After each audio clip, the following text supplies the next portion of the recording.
Hi again, we're back and we're talking about Blueberry Eyes by Max featuring SUGA.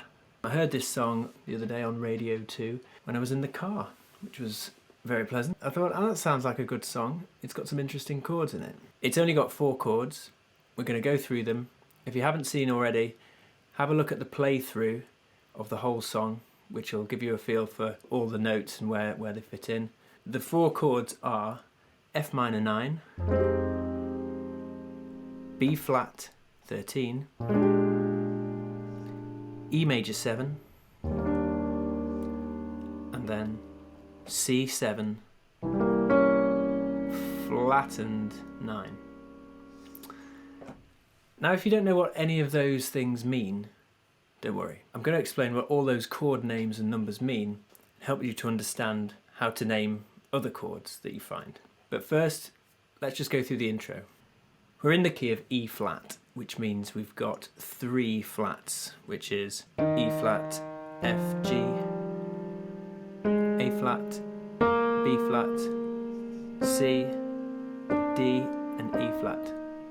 So that's the scale of E flat that we're in. So the intro is just played with the right hand, and the chords are not as full as they are during the rest of the song because the bass note is missing. So the first chord in the intro is, and it's the top half of an F minor 9. 4 fingers, you've got thumb on A flat, C, middle C, E flat, and then G. E flat or D sharp, same thing.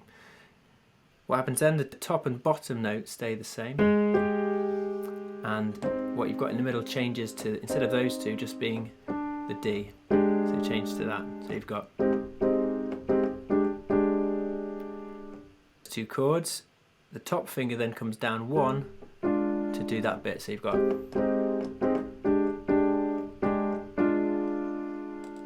that's the end of the second chord. Then you move your whole hand down a bit and you've got the next shape, which is a G, a B flat and D, like that. So those 3 you've got D, D,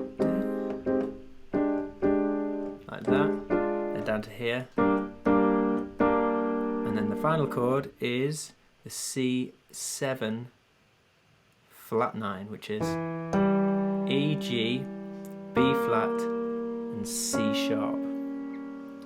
So you've got that, it does that 3 times, and then it's the top finger, the C sharp, slides down to the C. So you've got from E flat major 7 you're going. So all together the 4 chords are that one,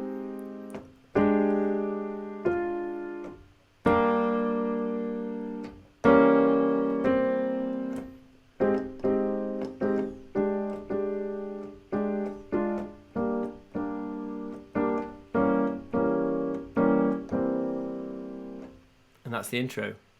Then the rest of the song kicks in, and basically the chords are the same, but we're adding in a bass note. So first chord, same as in the intro. In the right hand, the left hand plays an F, which makes it an F minor 9. Then you've got B flat 13, which is there. I will get around to explaining these chord names soon as well. Same thing, so right hand same, B flat in the bass, E flat major 7, like that, and then C, C7 with that flattened 9th, which resolves down to the C. So that's the verse.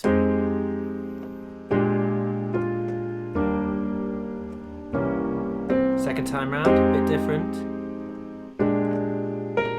There's a B high up, B flat high up in the right hand, E flat major 7, and then it goes to a C7. So you don't do that one second time round, and then the right hand does a bit of that.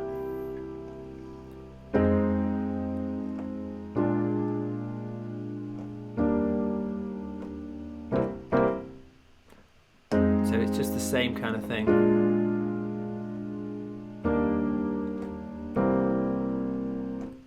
And that's the verse. move straight into the chorus, which is more of exactly the same thing. So you know those chords already, just doing that all the way around. So let's talk a bit about those chords. F minor 9. Why is it called F minor 9? So an F minor has got these notes in it. That's the minor triad of F. If you add the next logical step in adding a note to that chord, you sort of do one, miss one, do one. If you add another one, that's called F minor 7, because this note is the 7th note in the scale. If you've got 1 to 8, 1, 2, 3, 4, 5, 6, 7, 8. The next one after that you would add is a 9, number 9. 8, 9. So that's where you get F minor 9. The next one, B flat 13. You've guessed it. We've got in that, so that's B flat and a 7th, B flat 7. That would have been the 9, 10, 11, 12, 13 is that one. And I suppose in a pure, I'm not entirely sure, in a pure way maybe all of those notes should be in it for it to be 13, but the way I understand it is that as long as you've got a 7th in there and 13, it's going to sound how you want it to. So that's the 13. Then we've got the E flat major 7. The thing with the E flat major 7 is that it's not a dominant 7th, which those other chords we've looked at have been, which means that the 7th note is actually a whole tone below the 8th note. So in the F minor chord that we did, see that 7th note is actually a whole tone below the F. That's called a kind of a flattened 7th note. But in the E chord, E flat chord, the natural note that the 7th falls on there is actually a D natural, so it's only one semitone below there. So that's what it sounds like. So that's E, and it's called E flat major 7. It is quite confusing, but gradually you get used to it. So that's E flat major 7, and then the final chord, C7, which is C major with a flattened 7, because this one's called C7, not C major 7. If it was C major 7, it would be that one, where the 7th note is just one semitone below the root note, but it's C7, and we've got a flattened 9th. So now we know that the 9th is the note that's one note above the root of that chord. So in this case, for a C, the 9th is a D, and we flatten that note, and we get that. So C7 flat 9. And that's what gives this song that sort of jazzy feel, really. It's these 7th and 9ths and 13th notes that really add the extra colour. Because if we were playing just the root chords, we'd sound like this. We'd have F minor, B flat, E flat, C. So it sounds nice, but it's not that exciting. But just by adding in those extra notes, we go from that to a much more kind of exciting jazz feel. Everybody loves a bit of jazz.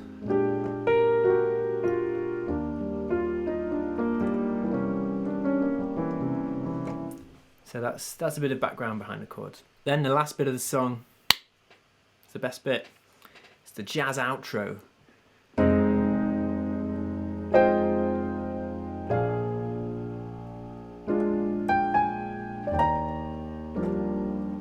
It's very nice. Again, it's just those chords, but they're just played in slightly different variations. We've got this kind of left hand pattern, which is going left hand, chord, chord, octave, chord, octave, that kind of thing. The right hand is doing some chords to begin with, and it's kind of bringing out the top melody with these much higher chords further up the register. A few little leading notes to get us into the nice high notes. And it's kind of, that kind of real big chords makes it sound really nice. And then this is the best bit.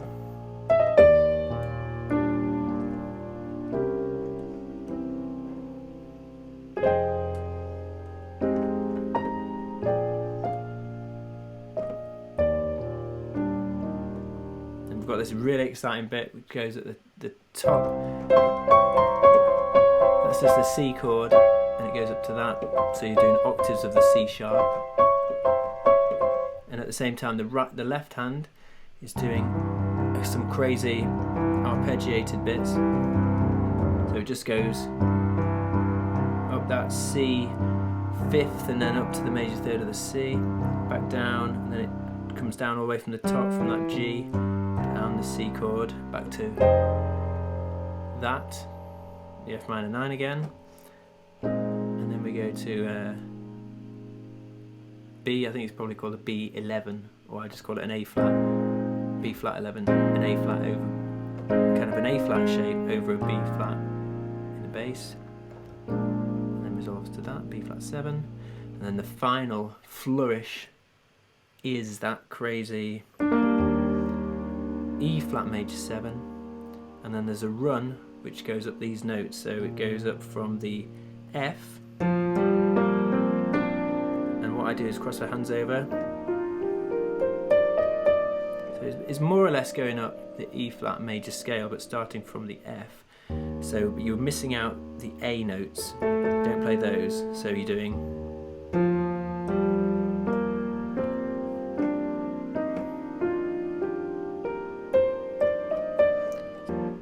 when you do it fast, it sounds like this. And then it does the same thing, an octave higher.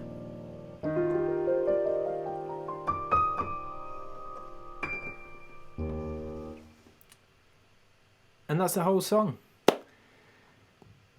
I hope you enjoyed that. If you've got anything out of this video at all, please give me a thumbs up on the like button. And if you've got any other songs you want to do, let me know in the comments and I'll get on them. Thanks again. See you next time.